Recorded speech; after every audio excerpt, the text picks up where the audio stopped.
Hi everyone. I was just messing with my mag weld to my P365. If you recall, this is the one that was all just more rough than what this is.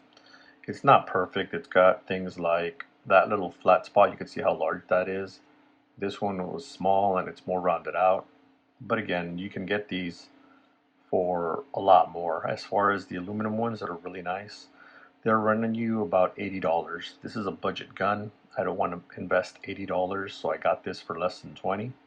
But I do have to do some modifications that aren't big, aside from smoothing it out, which it now is. Another thing I didn't realize I had to do till right now was to shave down the side just a little bit, because this is the standard setup. No anything on it. This is the way it comes. This is a mag, PMag. It fits no issues. With this mag well, now I'm not going to put it on 100% with the screw because it doesn't need to, just for you to be able to see this. But it will go in. It just won't always click like that. You really have to hit it, and at that point you're expanding the mag well. See, now it's locked in. Release it. But this is just pushing it in, and it won't lock in. And I realized it's squeezing on the side of the mag well, and I think the back part of this right there is also pressing on that little ledge area. I'm not sure about the front. It looks like it might be hitting there as well with this lip. And again, it will work if you're slamming it in each and every time, but that's not the way I want it to work. And you could feel it on the mag release. You really have to press on it because you could feel there's like actual tension against it. Like there, it's locked in. Take that out. It's just too tight. It's pressing in on the magazine, and it's obviously pushing out on the mag well.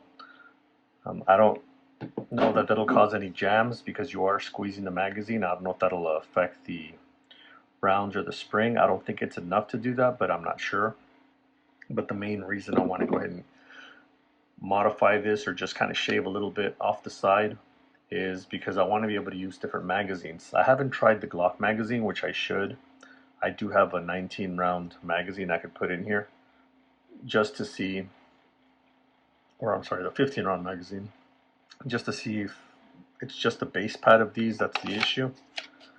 But I still will be removing some material because I'd rather do that on just the gun, the mag well to the gun, versus each individual magazine. Because if I buy more, I don't want to have to be doing that. I want to be able just to get another couple magazines and they work from the beginning. Now I will be using these Magpul ones for this gun. I do have Glock magazines, but I'm going to reserve those for my Glocks. I just think I'm just going to, separate a few things. This is my budget gun, budget mags, budget everything. So I'm just going to keep it that way. I did order a magazine release for this. I was going to order the recoil spring. They don't make the dual recoil captured guide springs for this. They do have them for the Gen 4s. I just think they run a little smoother. But I will be getting probably a 15-pound spring for this. It should run target loads, your standard stuff you buy at your local sporting goods stores. 124 will obviously run. You might feel it a little bit more with 124 grain, being that it's a slightly lighter spring. The factory ones are typically 17 and 18, if I'm not mistaken, for daggers as well as for Glock Gen 3s. But I think a 15 lightens it up just enough that it'll make it shoot for me a little smoother. I know the slide goes back a little faster, but when you're shooting round after round, um, it's not as noticeable because it's, to me, just smoother. It's the continual motion. So after you get like the second round, after that you're anticipating everything and you're feeling the recoil. It's just easier for me anyway. Everybody's a little different, but that's the way I feel. If I could slow shoot it, that's one thing, but when I'm shooting just a little bit faster, I tend to feel it. Like on the recoil, it's just more manageable. It's more predictable for me, and that's why I have my other one set up. So I'll probably be doing the same. I would expect it to act pretty close to the one that I already have. But for now, I'm going to go ahead and just file this down a little bit. I'm going to see what's actually hitting. I don't want to actually alter the frame of the gun, so the mag wheel I will mess with. I just want to do that to the frame. I think it just might be the front and the back from what I'm seeing, but it does have pretty thick sides, so I might have to work just a little bit on here. The reason I'm thinking it's more front and back is because from what I can see, the front is taking up a good little amount of space there. So is the back portion, but the sides, they seem to be parallel to the gun. So it might not even be the sides, except for this little area right here where the thicker side of this magazine is going to touch. Yeah, it's hitting on the sides for sure. It's mainly on the back side though, from what I can tell. It's mainly right about here, these corners. So I can just kind of round that out. I liked the way this was covering up the back area, but if I have to smooth it out a little bit, I will. It really shouldn't hurt anything too bad. I'll also try a regular Glock magazine, see if that has any issues with this. Alright, I went to my safe to grab a standard Glock magazine. This is a 15 round Glock 19 mag. And it seems to be the same thing. You can't press it in and have it lock. It's hitting the mag well. This one is definitely hitting it on the side. I could see when I press the magazine in, it kind of shifts a little to the side. I'm not sure if you can tell, but I can. And it's definitely hitting in that corner. So same thing, you can hit it in, but don't want to be doing that constantly to see how quickly it shot that out. There's tension behind it. But that's not the way we want to be doing things. So I will take a minute, try to get some of that little back part off, and get back with you. Alright, I've been working on this for a few minutes now with the handy tools. So now to try it out, I just went ahead and slipped this on there again. I still need to go over it with the finer sandpaper.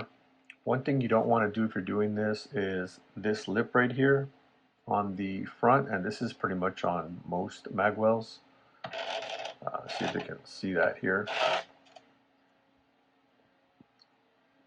This little lip or channel is where the front lip of the gun goes. So you never want to shave this top piece off, otherwise it'll just kind of hang there.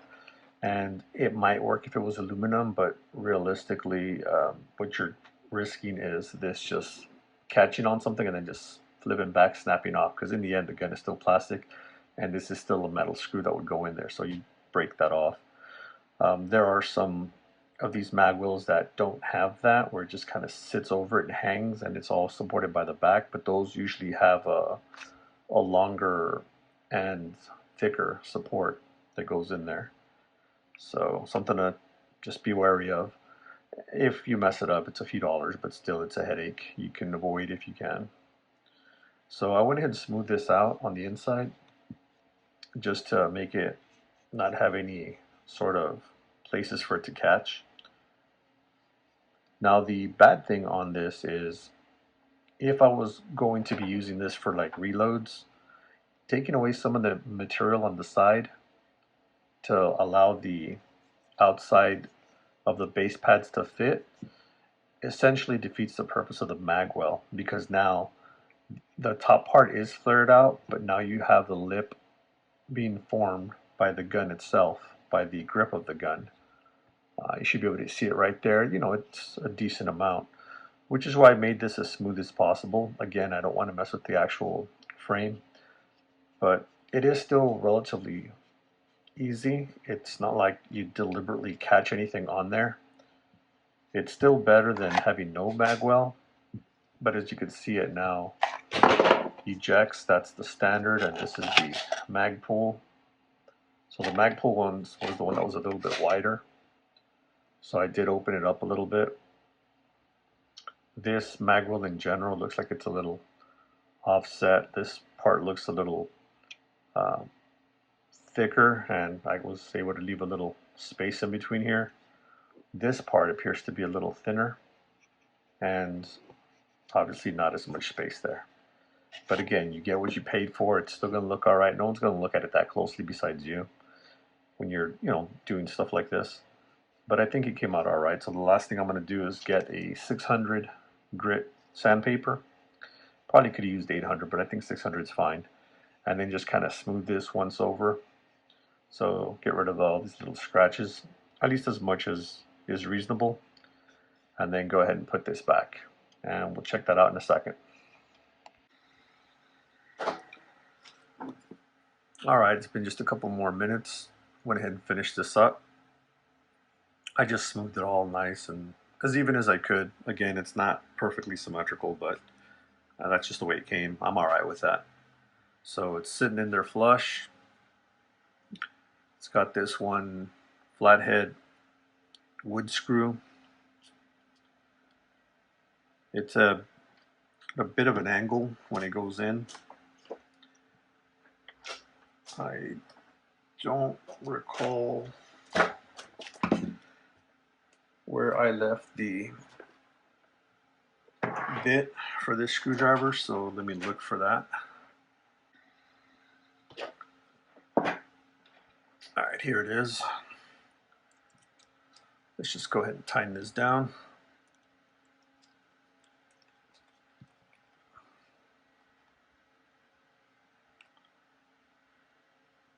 That's good.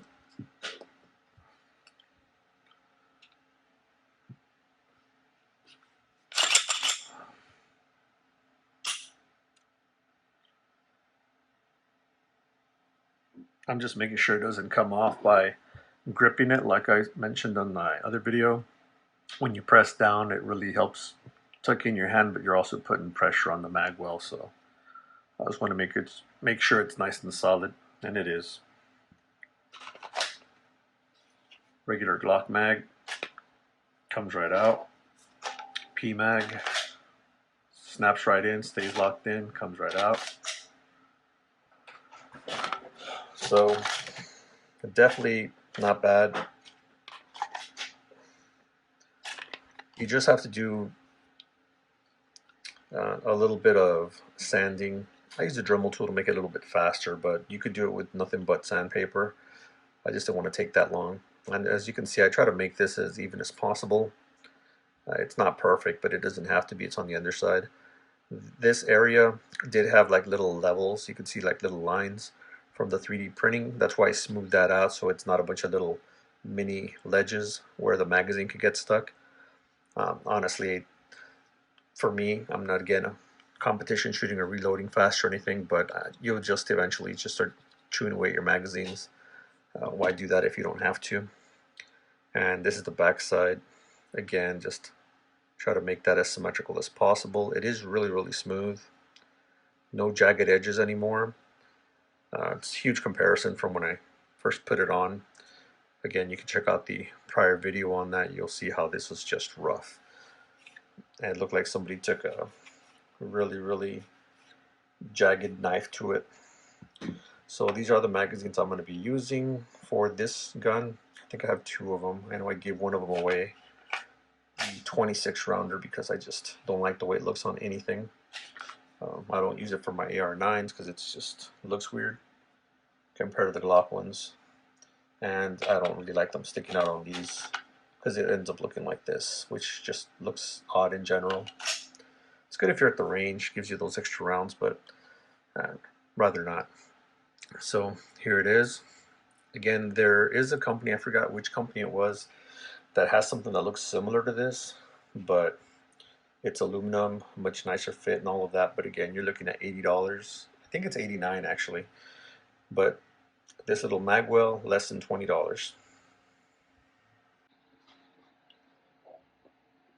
Alright, that's it for now.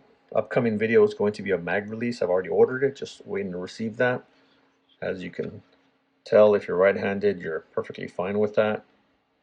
Doesn't touch at all, but being that I'm left-handed, or wrong-handed as some people would say, that's 100% just digging into my finger.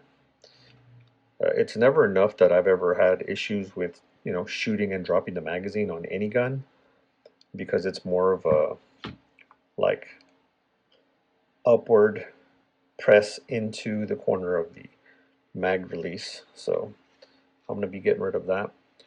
After that, I'll probably do the guide rod. Uh, I'm not in a hurry for that right now.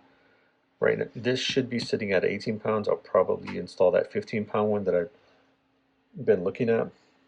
But I am looking for a budget optic. One feature I do want it to have is for it to be manually adjustable for the brightness levels. The automatic ones I know are inexpensive, but I've had issues with shooting things with those, and red, orange backgrounds. It's hard to see, and you can't adjust it any brighter. If it thinks that it's automatically adjusted to a level it thinks is fine. And same thing with low light. Sometimes it'll be a little bit too bright, that it's kind of obstructing my view of my target, and I cannot manually adjust it. So I've just put it away at that point. So again, let me know if you can think of a nice optic for that. This is RMR cut, for those of you who don't know. I think most of you do, but if anyone is new to guns, this is an RMR cut. So if you know of any good red dots to put on here, just post them in a comment.